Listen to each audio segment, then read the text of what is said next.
Hi தங்கம்ஸ், ஏன் உங்களுக்கு கோவம் வருது அப்படிங்கிறதுக்கான வீடியோவை நீங்க பார்த்துருப்பீங்கன்னு நம்புறேன். அப்படி பார்க்கலன்னா கண்டிப்பா போய் அதை ஃபர்ஸ்ட் பார்த்துட்டு வந்துருங்க. அந்த கோவத்தை நாம எப்படி கண்ட்ரோல் பண்றது, எப்படி அதுல இருந்து ஓவர் கம் பண்ணி வர்றது அப்படிங்கறத நாம பார்க்க முடியும். ஸோ இன்னைக்கான வீடியோல எப்படி நாம அந்த கோவத்தை ஓவர் கம் பண்ணி வரலாம் அப்படிங்கிறதுக்கான ஸ்டெப்ஸை இன்னைக்கு பார்ப்போம். So let's get into a video. First நான் ஒரு விஷயம் தெளிவுபடுத்திக்க விரும்புறேன். லாஸ்ட் வீடியோல நான் சொல்லியிருப்பேன், நம்ம அம்மாவோட எமோஷன்ஸ் நம்மளை அஃபெக்ட் பண்ணும் அப்படின்னு. அவங்க கோவப்பட்டு இருந்தா அதுவும் சேர்ந்து நம்மளை அஃபெக்ட் பண்ணியிருக்கும். அது ஒரு மெயின் ரூட் காஸா இருந்ததுன்னா அதுதான் த ஃபர்ஸ்ட் ரூட் காஸ் அப்படின்னு நான் சொல்லியிருப்பேன். ஸோ நம்ம அம்மாவை நம்ம போய் அவங்க மேல ஒரு கோவத்தை கொடுக்க வேண்டாம். மேபி அவங்களுக்கு நம்ம கோவம் நம்ம பிள்ளைங்களை அஃபெக்ட் பண்ணணும்னு தெரிஞ்சிருந்தா அவங்க கோவப்படாம இருந்திருக்கலாம். நம்ம அவங்கள மட்டும் குறை சொல்ல முடியாது, சுத்தி இருக்கிறவங்க தான் நாம சொல்லணும். சுத்தி இருக்கிறவங்க நல்லா பாத்துக்கிட்டாங்கன்னா, அவங்க கோவப்படுற மாதிரி நடத்தலன்னா அவங்க ஏன் கோவப்பட போறாங்க? அதுவும் அவங்க பிரெக்னண்டா இருக்கிறப்போ அவங்க ஏன் கோவப்பட போறாங்க? ஆசாசியா தானே அந்த குழந்தைய வச்சிருப்பாங்க. சோ அம்மா கோவப்பட்டதுதான் உங்களுக்கான ரீசன்னா அதை நம்ம எதுவுமே பண்ண வேண்டாம். நாம இப்போ அதை கண்ட்ரோல் பண்ணிடலாம். கண்ட்ரோல் பண்ணிட்டு நமக்கு வர குழந்தைக்கு நாம அதை கொடுக்காம இருப்போம். அவ்வளவுதான், சிம்பிள். இதை நான் தெளிவுபடுத்தணும்னு நினைச்சேன், நான் இதை சொல்லிட்டேன். சோ இன்னைக்கு நம்ம எப்படி ஓவர் கம் பண்றது இந்த கோவத்தை அப்படின்னு பாப்போம். நான் ஒரு டிஸ்க்ளைமர் போட விரும்புறேன். உங்களுக்கு கோபம் குறையணும்னா பொறுமை ரொம்ப தேவைப்படும். எனக்கே அந்த பொறுமை இன்னும் அதிகமா வரல, நானும் கத்துக்கிட்டு தான் இருக்கிறேன். நீங்களும் கத்துக்கோங்க. ஒண்ணு நம்ம கோவப்படுறது குறைக்கலாம். நம்ம எவ்வளவோ நேரம் சோசியல் மீடியால இருப்போம். Just scroll scroll scroll scroll பண்ணிக்கிட்டே இருப்போம். ஏன் நான் என் மைண்டை டைவர்ட் பண்றேன்? நான் கோவமா இருக்கேன்னா நான் என்ன போய் டைவர்ட் பண்ணிக்க மொபைல பாக்குறேன் அப்படின்னு பாப்போம். சோ அந்த சோசியல் மீடியாவுக்கு கொடுக்கற அட்டென்ஷன் நம்ம கூட நாம ஒரு 5 நிமிஷம் கொடுப்போமே. வேணும்னே நம்மள ட்ரிகர் பண்ணுவாங்க. நமக்கு ஒரு விஷயம் இது நமக்கு கோவப்படுத்தும்னு தெரிஞ்சாலே சில பேர் நம்மள கோவப்படுத்த வருவாங்க. அதுல என்ன ஆனந்தமும் அவங்களுக்கு தெரியல. இப்படி ஆளுங்க நம்மள சுத்தி இருக்காங்க. என்ன பண்றது? அப்படிப்பட்ட ஆளுங்க கிட்ட இருந்து ஒரு பவுண்டரி தான் நம்ம செட் பண்ணிக்கணும். இதுக்கு மேல நீ உன் லைனை தாண்டி வரக்கூடாது அப்படின்னு நம்மளால ஒரு லைனை தான் போட முடியும். What to do? சரி, ஓகே. இப்போ நாம எப்படி அந்த கோவத்தை ஓவர் கம் பண்றது இல்லைன்னா கண்ட்ரோல் பண்றது அப்படிங்கிறதுக்கான ஸ்டெப்ஸ் இப்போ நாம பார்க்கலாம். First thing, listen your mind playing movie. என்ன சொல்ற அப்படின்னீங்கன்னா, ஏதோ ஒரு இஷ்யூ நடந்திருக்கலாம், ஏதோ ஒரு சிச்சுவேஷன்ல நீங்க கோவப்பட்டிருக்கலாம். அந்த டைம்ல உங்களை நீங்க ஹர்ட் பண்ணிக்கணும்னு தோணும், இல்லைன்னா மத்தவங்களை ஹர்ட் பண்ணணும்னு தோணும். ஸோ அந்த மாதிரி ஒரு சிச்சுவேஷன் வரப்போ ப்ளீஸ் தயவு செஞ்சு அந்த இடத்துல இருந்து வெளியே வந்துருங்க. முடிஞ்ச அளவுக்கு உங்களுடைய உடம்ப அந்த இடத்துல இருந்து வெளியே கொண்டு வந்துருங்க. வந்து தனியா உட்காந்துக்கோங்க, அமைதியா உட்காந்துருங்க. அங்க நடந்த சிச்சுவேஷனை உங்க மைண்ட் பிளே பண்ணும். கண்டிப்பா அது பிளே பண்ணும். அதை அப்படியே பாருங்க. வேற ஒருத்தவங்க உங்ககிட்ட ஒரு பிரச்சனையை சொல்றப்போ எப்படி எந்த ஒரு ஜட்ஜ்மெண்ட்டும் இல்லாம நீங்க கேட்பீங்களோ அதே மாதிரி நீங்க அந்த விஷயத்த பாருங்க. அது ஓடி முடிகிற வரையும் ஜஸ்ட் லிசன், பாருங்க. செகண்ட் திங் என்னன்னு பார்த்தோம்னா, ரிலீஸ் இட் அவுட்.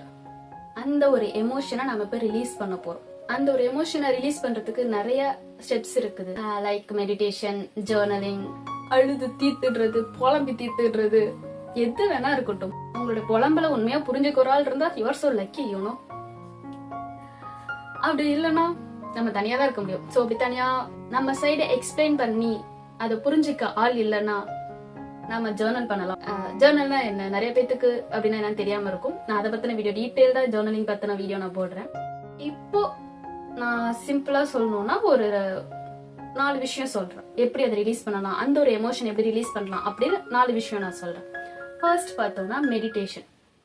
எல்லாரும் சொல்ற மாதிரிதான் மெடிடேஷன், தியானம் பண்ணுங்க அப்படின்போம். தியானம் பண்றதுனால எல்லா எமோஷனும் அப்படி நியூட்ரலா ஆயிடும் அப்படிலாம் கிடையாது. நீங்க தியானம் பண்றப்போ நிறைய சிச்சுவேஷன்ஸ் உங்க மைண்டுக்குள்ள நடந்த நிறைய விஷயங்கள் ஓடிக்கிட்டே இருக்கும். அதை நீங்க பிராக்டிஸ் பண்ண பண்ண பண்ண நீங்க அமைதியா உட்காந்து நீங்க அதை பார்க்க எந்த ஒரு ஜட்ஜ்மெண்ட்டும் இல்லாம நடந்த விஷயங்களை அப்படியே பாப்பீங்க. நான் ஃபர்ஸ்ட் சொன்னல, ஒரு சிச்சுவேஷன் நடந்ததுன்னா அது அப்படியே எந்த ஒரு ஜட்ஜ்மெண்ட்டும் இல்லாம பாருங்கன்னு. சோ அந்த விஷயத்த பாக்குறதுக்கான பிராக்டிஸ் தான் இந்த மெடிடேஷன். சோ இந்த மெடிடேஷன் பீரியட்ல நீங்க எந்த விஷயம் எது வேணா நடக்கட்டும், எந்த விஷயமா இருந்தாலும் உங்க மைண்டுக்குள்ள ஓடிக்கிட்டே இருக்கும், அது அப்படியே ஓடட்டும். சோ நீங்க அதுக்கான சொல்யூஷனை தேட ஆரம்பிப்பீங்க அந்த மெடிடேஷன் பீரியட் முடிஞ்சது. நீங்க இப்ப ஸ்டார்ட் பண்ணணும்னா நீங்க கைடட் மெடிடேஷன் நீங்க யூடியூப்ல சர்ச் பண்ணாலே நிறைய வரும். சோ அதுல இருந்து ஸ்டார்ட் பண்ணுங்க. பிரீத்திங் எக்ஸசைஸ் இருக்கும், அது கூட அஃபர்மேஷன்ஸும் இருக்கும். அது கூட சேர்ந்து நீங்க இப்போ மியூசிக் ஓடிக்கிட்டே இருக்கும், அந்த டைம்ல நீங்க மெடிடேஷன் பண்றப்போ உங்க தாட்ஸ் நிறைய உள்ளுக்குள்ள ஓடிக்கிட்டே இருக்கும். சோ அது என்ன நீங்க கவனிக்க ஆரம்பிப்பீங்க. நானும் 3 இயர்ஸா மெடிடேஷன் பிராக்டிஸ் பண்ணிட்டு இருக்கிறேன். ஸோ தாட்ஸ் எதுவுமே இல்லாம போகும், அப்படிலாம் கிடையாது. உங்களால ஒரு பெட்டர் சொல்யூஷனை உங்களால ஒரு பிரச்சனைக்கு தேட முடியும். அந்த ஒரு விஷயம் நீங்க பண்ண ஆரம்பிக்கும் போது பிரீத்திங் எக்ஸசைஸ் தான் மெயின் அதுல. ஸோ அதை நீங்க ப்ராக்டிஸ் பண்ண பண்ண உங்களுடைய கார்டிசோல் லெவல் எல்லாமே நியூட்ரல் ஆகும். கார்டிசோல் லெவல் அதிகமா இருந்ததுன்னா அதுதான் வந்து ஸ்ட்ரெஸ் ஹார்மோன் சொல்லுவாங்க. ஸோ அதிகமா இருந்ததுன்னா உடம்புக்கு நிறைய பிரச்சனை வரும். ஸோ அது நம்ம கண்ட்ரோல் பண்ணிக்கிறதுக்காக நம்ம பிரீத்திங் எக்ஸசைஸ் பண்றோம். அந்த பிரீத்திங் எக்ஸசைஸ் மெடிடேஷன்ங்கிற பேர்ல நாம செய்யறோம். அது கைடட் மெடிடேஷன்ல இருந்து நீங்க ப்ராக்டிஸ் பண்ணலாம். இப்ப கைடட் இல்லாம நீங்க வந்து நார்மலா பண்ணீங்கன்னா எப்போ வேக்கப் ஆகுறீங்கன்னு தெரியாது. ஸோ சுத்தி சவுண்ட் இருக்கும். நீங்க பட்டு யூடியூப்ல சர்ச் பண்ணிட்டு அதை டவுன்லோட் பண்ணி வச்சுக்கோங்க. டவுன்லோட் பண்ற ஆப்ஷன் இருக்கிற வீடியோவை பார்த்து டவுன்லோட் பண்ணி வச்சுட்டு ஹெட்செட்டை போட்டுட்டு நீங்க பாட்டு உட்காந்துருங்க. அது பாட்டு மியூசிக் பிளே ஆகும். எந்த சினாரியோ வேணாலும் உங்க மைண்ட்ல ஓடட்டும். அது அப்படியே எந்த ஒரு ஜட்மெண்ட்டும் இல்லாம பாருங்க. நான் சொன்ன மாதிரி அது உங்க கார்டிசோல் லெவலை கம்மி பண்ணும். ஐ மீன் ஸ்ட்ரெஸ் ஹார்மோன் அதை கம்மி பண்ணும். ஸோ கொஞ்சம் பேலன்ஸ்டா இருப்பீங்க. நீங்க உங்க ஹெல்த்துக்கு எந்த ஒரு இஷ்யூவும் வராம இருக்கும். அந்த ஒரு கோவமான எமோஷனை நீங்க கண்ட்ரோல் பண்றதுக்கு இந்த மெடிடேஷன் இப்படிதான் ஹெல்ப் பண்ணும். சோ இப்படி நீங்க ரிலீஸ் பண்ணலாம். செகண்ட் பார்த்தோம்னா ஜஸ்ட் கிரை இட் அவுட். அழுது தீர்த்துடுங்க. அந்த கோவத்துல கத்திட்டு வந்தாலும் வந்ததுக்கு அப்புறம் நமக்கு அழுக வரும். சோ அதை கண்ட்ரோல் பண்ண வேண்டாம். தனியா இருக்கீங்கன்னா அதை அழுதுடுங்க, ரொம்ப நல்லது. எத்தனை பேரு கத்திட்டு வந்ததுக்கு அப்புறம் அழுதுருக்கீங்கன்னு கமெண்ட் செக்ஷன்ல சொல்லுங்க. நானும் தெரிஞ்சுக்கிறேன். நானும் அந்த மாதிரி நிறைய தடவை அழுதுருக்கேன். அப்பா மாட்ட கத்திட்டு வந்துட்டு குமரி குமரி அழுதுருக்கனாலும் அந்த கோவத்தை அங்க காட்டி முடிச்சுட்டு தனியா வந்ததுக்கு அப்புறம் உங்களுக்கு அழுக வருதுன்னா கண்டிப்பா அதை நீங்க ரிலீஸ் பண்ணிடுங்க. அழுது முடிச்சிடுங்க. ஒரு டயலாக் வர வச்சிருப்பாங்க, ஆம்பளை பிள்ளை அழக்கூடாதுப்பா. யார் அந்த டயலாக கண்டுபிடிச்சான்னு தெரியல. இதனாலதான் பொண்ணுங்களை விட பசங்களுக்கு நிறைய ஹார்ட் அட்டாக் வந்துட்டு இருக்கு. இப்ப பார்த்தோம்னா பொண்ணுங்களுக்கும் ஹார்ட் அட்டாக் வருது. மேபி பொண்ணுங்களும் அழுகையை கண்ட்ரோல் பண்ண ஆரம்பிச்சிட்டாங்க போல. எனிவேஸ், மத்தவங்க கிண்டல் பண்றதுக்காக நாம அழாம இருக்கணும்னு அவசியம் இல்ல. அவங்க முன்னாடி வேணா அழாம இருக்கலாம். தனியா வந்து அழுங்க. அது ரொம்ப ஒரு நல்ல ஒரு தெரப்பின்னு சொல்லுவேன் நானும். அது உங்களுக்கு ரொம்ப ஸ்ட்ரெஸ்ஸா இருக்கு, உங்களுக்கு ரொம்ப கோவமா இருக்கு, அழுதுடுங்க. அழுக வந்தா கண்டிப்பா அழுது தீர்த்துடுங்க. இல்லனா கண்டிப்பா செஸ்ட் பெயின் வரும். உங்களுக்கு ரொம்ப ஸ்ட்ரெஸ் ஆகும். ஒரு டிப்ரெஷன் ஸ்டேட்டுக்கு போயிடுவீங்க. அப்படி போச்சுன்னா கண்டிப்பா செஸ்ட் பெயின் வரும். நான் அதை அனுபவிச்சிருக்கேன். அதனாலதான் சொல்றேன், ஜஸ்ட் லெட் இட் அவுட். உங்களுக்கு தோல் கொடுத்து அழுக வைக்க ஒரு தோல் இல்லைனாலும் உங்க தோல் உங்களுக்காக இருக்கு. நீங்க அழுங்க. எல்லா டைமும் எல்லாரும் நம்ம கூட வர மாட்டாங்க. எல்லா டைமும் எல்லாரும் நம்மள புரிஞ்சுக்கவும் மாட்டாங்க. சோ உங்க எமோஷனை நீங்க உங்ககிட்ட ஃபர்ஸ்ட் எக்ஸ்பிரஸ் பண்ணுங்க. உங்களை பத்தின புரிதல் அப்போதான் உங்களுக்கு வரும். அழணுமா, அழுதுடுங்க. யாரோட பேச்சும் உங்க மைண்ட்ல ஓட விடாதீங்க. உங்களை விட வேற எதுவும் ஒர்த் இல்ல. Just know it. Third releasing step என்னன்னு பார்த்தோம்னா, if you are lucky enough, உங்களுக்கு ஒரு ரொம்ப ரொம்ப ரொம்ப க்ளோஸான பர்சன் இருப்பாங்க. உங்களோட எமோஷன்ஸை எப்ப வேணா புரிஞ்சுப்பாங்க. நீங்க எப்போ போன் பண்ணாலும் எடுப்பாங்க. நீங்க புலம்பனா கேட்பாங்க. அந்த மாதிரி ஒரு பர்சன் கிடைச்சிட்டா யூ ஆர் சோ லக்கி. அப்படி ஒரு பர்சன் இருந்தாங்கன்னா அவங்க கிட்ட சொல்லுங்க, நான் இந்த மாதிரிலாம் ஃபீல் பண்ணேன், பட் நான் இந்த மாதிரி எக்ஸ்பிரஸ் பண்ணிட்டேன். சோ அந்த டைம்ல எல்லாரும் என்ன தப்பா புரிஞ்சுக்கிட்டாங்க. நான் சொன்னது இதுதான், ஆனா அதை நான் கோவமா சொல்லிட்டேன், அதை நான் கத்தி சொல்லிட்டேன். நான் கத்தி சொன்னதை அதை அவங்க கோவமா எடுத்துக்கிட்டாங்க. எனக்கு தெரியல ஏன் என்னை புரிஞ்சுக்கிறதுக்கு இங்க யாருமே இல்ல அப்படின்னு எதுவா வேணாலும் இருக்கட்டும். நீங்க அந்த பர்சன்ட்ட புலம்புங்களேன்.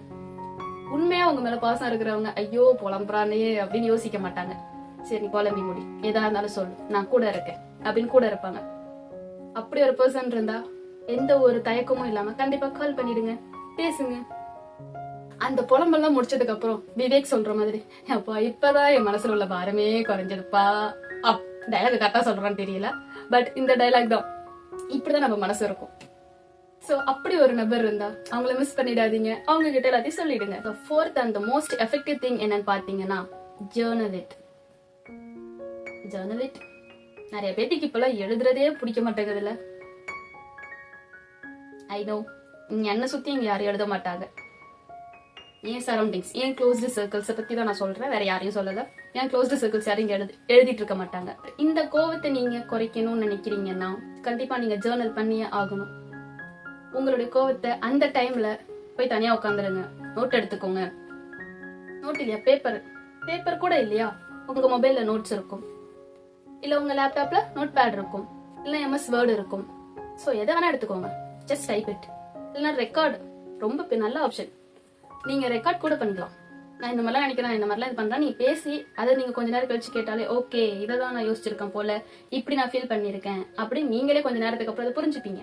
அந்த மாதிரிதான் எழுதுறது. நீங்க எழுதுனீங்கன்னா உங்களோட எமோஷன்ஸ் எல்லாம் அந்த பேப்பருக்கு போயிடும். அதை நீங்க செய்யற வரையும் அதோடைய பலன் தெரியாது. ஆனா அதை நீங்க செஞ்சீங்கன்னா அந்த பலனுடைய எக்ஸ்பீரியன்ஸ் கண்டிப்பா வேற லெவல்ல இருக்கும். அவ்வளோ ஸ்ட்ரெஸ் ஃப்ரீயா நீங்க இருப்பீங்க ஜேர்னல் பண்ணி முடிச்சதுக்கு அப்புறம். நான் டெய்லியும் ஜேர்னல் பண்ணுவேன், எது இருந்தாலும் எழுதுவேன், எந்த தாட் இருந்தாலும் எழுதுவேன். ஸோ என் மைண்டை ஃப்ரீ பண்ணிப்பேன், அடுத்த என் வேலையை செய்ய ஆரம்பிப்பேன். ஸோ இந்த மாதிரி அது எப்படிலாம் பண்ணலாம் நான் சொல்றேன். பட் இப்போ இந்த கோவத்துக்கு நீங்க கோவப்படுற டைம்ல தனியா போய் உட்காந்துக்கோங்க. என்ன நினைக்கிறீங்களோ அது எல்லாத்தையும் அப்படியே எழுதி வச்சிருங்க. எந்த ஒரு ஜட்மெண்ட்டும் வேண்டாம், அப்படியே எழுதுங்க. எழுதிட்டு யாருக்கும் தெரியற மாதிரி எழுத வேண்டாம். தமிழ்ல தான் எழுதணும், இங்கிலீஷ்ல தான் எழுதணும் அப்படின்னு எதுவுமே இல்லை. கிறுக்கி வைங்க. உங்களுக்கு அது வேணாம்னு தோணுச்சுன்னா கிழிச்சு போட்டுருங்க, இல்லைன்னா ஜஸ்ட் burn it out. யாரும் படிக்க கூடாதுன்னு நினைச்சீங்கன்னா எரிச்சிடுங்க, ஒன்னும் பிரச்சனை இல்லை. யாருக்கு என்ன தெரிய போகுது? உங்களுடைய எமோஷன்ஸ் தெரிஞ்சு அவங்க என்ன பண்ண போறாங்க? நீங்க எழுதிட்டீங்கன்னா நீங்க ரிலீஸ் ஆயிடுவீங்க. அதுதான் ரொம்ப ரொம்ப ரொம்ப மெயினான விஷயம். நீங்க உங்களை ரிலீஸ் பண்ணணும், உங்களுடைய அந்த எமோஷன்ல இருந்து உங்களை நீங்க ரிலீஸ் பண்ணணும். அதுதான் ரொம்ப முக்கியம். சோ த மோஸ்ட் எஃபெக்டிவ் பார்ட்னா நான் ஜேர்னலிங் தான் சொல்லுவேன். முடிஞ்ச அளவுக்கு நீங்க எழுத ட்ரை பண்ணுங்க. அப்படி எழுத முடியலன்னா ஜஸ்ட் டைப் இட். அப்படி டைப் பண்ணவும் முடியலன்னா ஜஸ்ட் ரெக்கார்ட் இட். எல்லாத்தையும் அப்புறமா டெலீட் பண்ணிக்கலாம். ஸோ ஃபர்ஸ்ட் நடந்த சுச்சுவேஷனை எந்த ஒரு ஜட்மெண்ட்டும் இல்லாம நீங்க உங்க மைண்ட்ல ஓட்டி பார்க்க போறீங்க. செகண்ட், அந்த எமோஷனை நீங்க ரிலீஸ் பண்ண போறீங்க. அதுக்கான வழிகள் மெடிடேஷன் இருக்கு, அழுது முடிச்சிடலாம். மோஸ்ட் இம்பார்ட்டண்டா ஜேர்னல் பண்ணலாம். இல்லைன்னா உங்களுக்கு பிடிச்சவங்க யாராவது உங்களை பிடிச்சவங்களோட புரிஞ்சுக்கிறவங்க இருந்தாங்கன்னா அவங்க கிட்ட நீங்க சொல்லலாம். ஸோ இப்படி நீங்க ஏதோ ஒரு விதத்துல நீங்க உங்க எமோஷனை நீங்க ரிலீஸ் பண்ண போறீங்க. தேர்டு பார்த்தோம்னா நமக்கு ஆப்போசிட்ல இருக்கிறவங்களுடைய பாயிண்ட் ஆஃப் வியூல இருந்து நம்ம பார்க்க போறோம். அவங்களோட இடத்த இருந்து நம்ம இந்த சிச்சுவேஷனை பார்க்க போறோம். இப்போ கோவம்லாம் பட்டு முடிச்சதுக்கு அப்புறம் உங்க எமோஷன்ஸ் எல்லாம் நீங்க ரிலீஸ் பண்ணதுக்கு அப்புறம் ஒரு நார்மல் ஸ்டேட்டுக்கு நீங்க வந்திருப்பீங்க. ஸோ அப்படி வந்ததுக்கு அப்புறம் அந்த சிச்சுவேஷன்ல ஆப்போசிட்ல இருந்த பர்சன் அதை எப்படி பாக்குறாங்க அப்படிங்கறதையும் நீங்க தெரிஞ்சுக்கோங்க. உங்களால அதை தெரிஞ்சுக்க முடியலன்னா நீங்க சண்டை போட்ட அந்த நபர்கிட்டயே போய் ஃபர்ஸ்ட் கேளுங்க, நீ இது எந்த மாதிரி பாக்குற அப்படின்னு.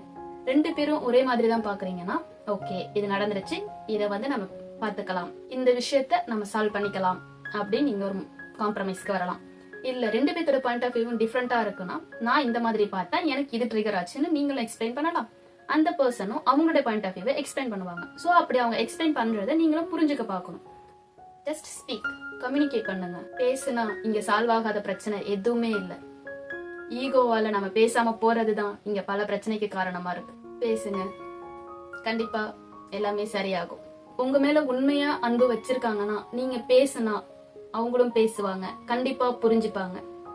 கண்டிப்பா புரிஞ்சுக்கிட்டு அந்த விஷயத்த சால்வ் பண்ண முடியும். அவங்களும் உங்களுடைய ஆங்கர் இஷ்யூவை கண்ட்ரோல் பண்ண ஹெல்ப் பண்ணுவாங்க. சோ அடுத்தவங்களோட பாயிண்ட் ஆஃப் வியூல இருந்தும் நீங்க பார்க்க ஆரம்பிக்கணும்.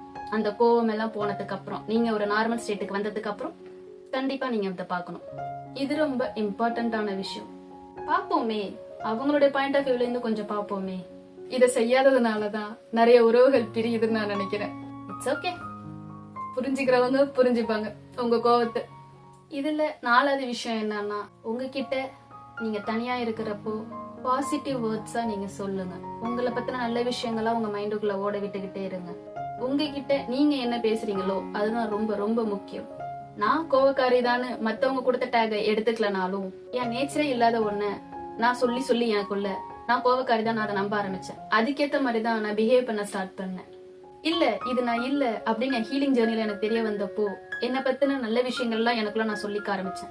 நான் எவ்வளவு பாசம் கொடுப்பேன், என்னால எவ்வளவு பாசம் கொடுக்க முடியும், நான் எப்படி எல்லாம் ஹெல்ப் பண்ணுவேன், எந்த எக்ஸ்ட்ரீம்க்கு நான் போய் ஹெல்ப் பண்ணுவேன் எனக்கு தெரியும்.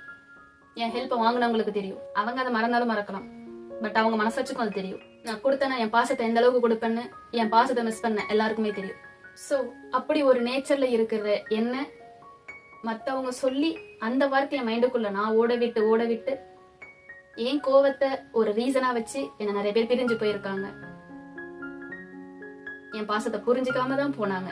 பட் யா, போனா போட்டும், அதுக்கு என்ன பண்ண முடியும்?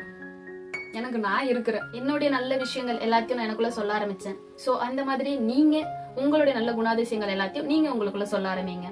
உங்ககிட்ட நீங்க பாசிட்டிவா பேசுங்க. உங்களுக்கு ஒரு விஷயம் தெரியுமா, இந்த மாதிரி உங்களுடைய எமோஷன்ஸை நீங்க ரிலீஸ் பண்ணி மத்தவங்களோட பாயிண்ட் ஆஃப் வியூல இருந்து எல்லாம் பார்க்க ஆரம்பிச்சிட்டீங்கன்னா நீங்க அந்த நபரை மன்னிக்க ஆரம்பிச்சிடுவீங்க. நீங்க மத்தவங்களை புரிஞ்சுக்க ஆரம்பிச்சிடுவீங்க. மீண்டும் ஏமாறுற அளவுக்கு முட்டாள் இல்ல, ஆனா மன்னிக்கிற அளவுக்கு மனசு இருக்கு. இப்படிங்கிற ஸ்டேட்டுக்கு நீங்க கண்டிப்பா வந்துடுவீங்க. உங்களுடைய கோவத்தை நீங்க கண்ட்ரோல் பண்ண ஸ்டார்ட் பண்ணிட்டீங்கன்னா இந்த ஸ்டேஜை கண்டிப்பா நீங்க அடைஞ்சிடுவீங்க. உடனே இல்லைனாலும் கண்டிப்பா நீங்க அடைவீங்க. இந்த கோவத்தை ஓவர் கம் பண்ணி வர்றது நான் ஃபர்ஸ்டே சொன்ன மாதிரி ஈஸியான ப்ராசஸ் இல்ல. நீங்க கான்ஷியஸா உங்களுக்கான ஆக்ஷனபிள் ஸ்டெப்ஸ் எடுத்துக்கிட்டே இருக்கணும். அப்போதான் நீங்க அதுல இருந்து ஓவர் கம் பண்ணி வர முடியும். அப்படி நான் சொன்ன விஷயங்களை ட்ரை பண்ணி உங்களால உங்க கோபத்தை 1% கம்மி பண்ண முடிஞ்சிருந்தாலும் எனக்கு தெரிய வைங்க. நானும் தெரிஞ்சுக்கிறேன், நானும் சந்தோஷப்படுவேன். Let's grow together and heal together. அன்பு அதானே எல்லாம்.